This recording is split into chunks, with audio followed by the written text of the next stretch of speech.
say definitely I'm going to get tutorials against live and the What I'm telling you is that watch because of the position now, I'm quite hopeful. Not God, but as the president now, I'm more hopeful now than before. In terms of cleaning up the whole area. Because of what we have now and the maximum cooperation are getting from the neighboring countries, which was never there before. I believe you, if you have watched me, there's no human being. And I used to tell people that the number of calls that I receive about this, you need to even appreciate that when I see people I still have to relate with people as the president, you must, the country cannot collapse. Myself and every other person around me feel tortured. And because you just know the problem of terror on the head of the president of the country. That's why, like when some people say that, some persons in some of the states, they are even insinuating that the president brought Boko Haram for political gains. I just can't even imagine somebody insinuating that. So that if the president won't quarter of the problems I carry because of this Boko Haram, he will not even make that kind of a statement. These are painful things. These are painful things that we have to pass through. Yes, so one particular painful thing that Ibahate must address with you, and we all agree that he should be the one that will answer that question. Yes, Mr. President, in a similar event like this in the past, you remarked that stealing is not corruption. And this issue has generated a lot of controversy. Nigerians are worried. The social media, it becomes something that people talk about and they insult you about. Now, Mr. President, please, can you tell us, clarify what you meant by your statement? My brother, thank you for asking. I think I had one or two persons, very senior persons, like politicians, who made that allegation. The president has said stealing is not corruption. But the good thing is that those who are making that statement, they have not told you that the president says stealing is good. How will they tell Nigerians that stealing is good? What is it? The president said stealing is not corruption. Luckily, he did not say the president said stealing is good. And you see, that is why the philosophers say that people disagree, because the primary reason for disagreement is that people use the same words to explain two different things, or use two different words to explain the same thing, so you get a communication gap. I made that statement because I quoted the former CGN Mustafa. But because of these issues of corruption, I called a meeting, a creation of the executive, myself, the vice president, and the anti-graft agencies, ICPC, FCC, and the police. Then I have the Senate President and the Deputy, the Speaker and the Deputy, then the Chief Justice of the Federation, the President of the Appeal Court, the Chief Justice of the Federal High Court, and for the state courts, we take one Chief Justice per zone, 6 of them. So look, both though there is in the Constitution, there is no provision for the three arms of government to come together because of this separation of powers. But say, look, the issue of corruption, if the three arms of government don't come together to tackle this corruption, the whole country is being humiliated. Everywhere you go, corruption. When the civil judge turned to speak, that was Justice Mustafa, he said that because of this corruption, it took most of the files that talk about corruption. And when you look through the files, more than 80% of them are just stealing. The cases are tapped. But people use corruption to cover. I'm saying that if, for example, let's go to the Southwest and go to a typical community in the Southwest and look at you and say, this young man is corrupt. They will be looking at the young man. He's corrupt. They will look at him. But call that young man only and see what will happen to that young man. Call him only. Say, thief. They will stone him to death. Our people hate thieves more than they corrupt. Now, I've been saying that sometimes we use corruption to cover lapses of government functionaries. Somebody who cannot do his work well, they say it's because of corruption. A thief should be called a thief, only should be called only and be treated as a thief.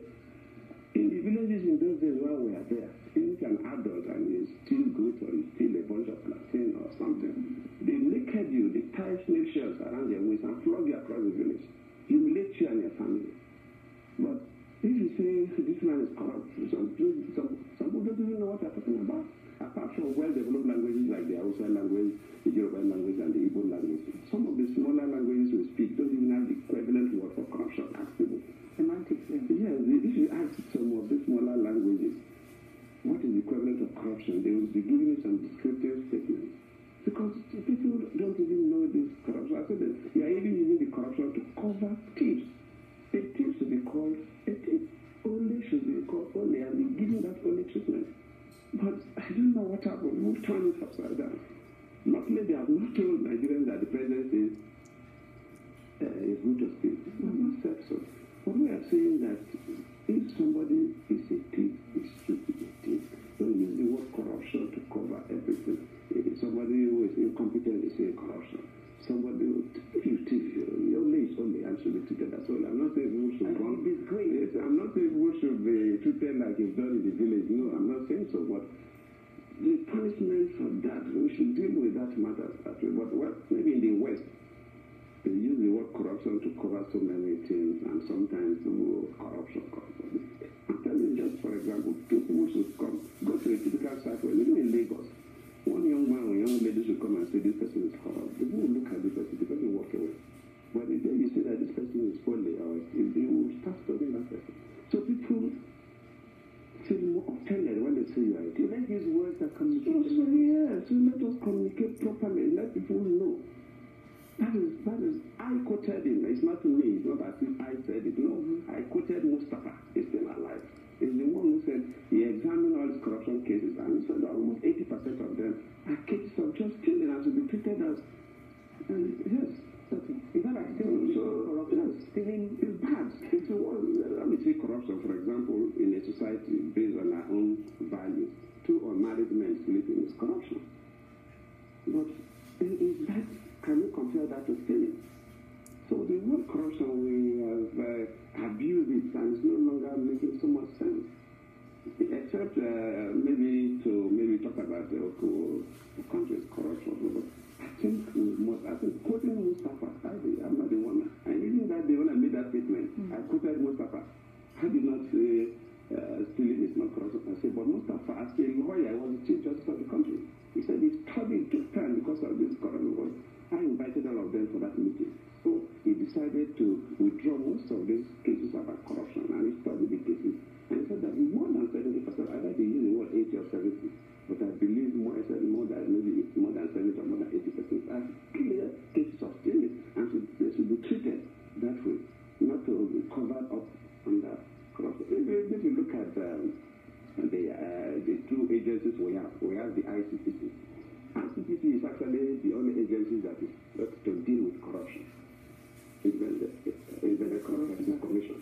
ICPC is the only agency that is set out to deal with pure corrupt practices.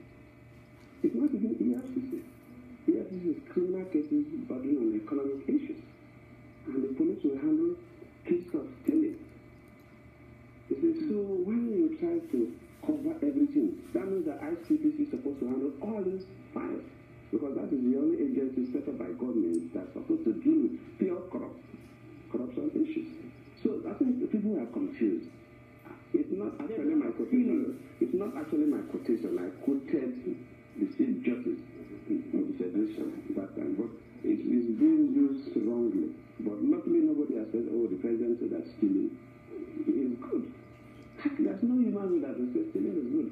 Because our people know a thief is somebody who don't want to come near you. Well, the president of Nigeria is settling in for a nice chat with some media chums there in Abuja, broadcast on Nigerian TV.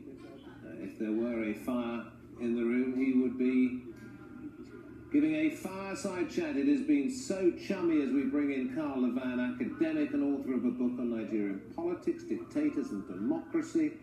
Have you heard anything that you would take home with you tonight? Anything new? Well, I think that there are a couple of opportunities that he seized upon, and perhaps a couple of opportunities that he didn't seize upon as fully as we, as Nigerians, might have hoped. I mean, certainly one very important takeaway appears to be that he was not fully consulted with the decision on delaying the elections. Now, I think that will come as a surprise for many Nigerians, because just about 2 weeks ago, his national security advisor, Dasuki, in a speech in London, floated the idea of possibly delaying the elections, and worried that that might be some sort of trial balloon, as we call them. The opposition and the very well-organized civil society organizations that are fighting for a free and fair and peaceful election raised some alarms about those preliminary comments. And so there was a period where Goodluck Jonathan, I think, had an opportunity to say to his administration, we should tread cautiously on this and allow the independence of the INEC, the Electoral Commission, that is, to make their own judgment based on the facts on the ground, that we can provide them information about security and we can provide them information about our part of the bargain, but that the decision must ultimately reside with INEC. And I think that's one takeaway that will prompt a great deal of discussion in the Nigerian media and online over the next day. Yeah, I guess he's trying to say, look, I was above the decision, I wasn't party to it. If somebody made this decision, whether it be INEC or the army or whatever security personnel it was, then I have to trust them. That's right. And, you know, on the one hand, that suggests a measure of political distance to try to send the message that it was not a partisan decision. But on the other hand, he had members of his administration floating the idea prematurely. And also, of course, it's important to remember that his party, the People's Democratic Party, had been calling for a delay. And they began calling for a delay almost immediately after a major nationwide survey was released, announcing that the ruling party and the opposition APC were neck and neck at 42 points each in a nationwide statistically sampled survey. Certainly, another thing that I think came up here with regard to the discussion on the Electoral Commission is that he had a very clear opportunity in response to a good question to express his confidence and his ongoing confidence in the Electoral Commissioner, Professor Aljazeera. And he didn't quite send a clear message on that. He reiterated his authority, as I think many presidents would do, his authority and his ability to appoint and remove commissioners. But at this stage of the game, where everyone, I think, is watching very closely for reassurance that there won't be political meddling in the process, I think that message might have been stated a little bit more persuasively. Thanks very much indeed. We'll go to Yvonne and Dege to wrap up this hour of the presidential fireside chat. Yvonne, we were hearing there that perhaps he didn't know, perhaps he says he didn't know that the election was going to be postponed, trying to make it out that he perhaps is above all that. But what would you take home from this? Well, this whole event, David, was designed to quell public concern about the motivation for the postponement of the election. He's been accused by the opposition of colluding with security chiefs, bringing them under immense pressure to tell the Election Commission that they couldn't provide security to buy him more time in office, another 6 weeks, so that he could strategize to try and rig the election. That's the direct accusation coming from the opposition. They made no bones about it. It was also designed to reassure those who are not sure how they're going to vote. The opposition have been saying, look, this guy is absolutely clueless. He's been leading this country for 6 years. It's time to change. This event was designed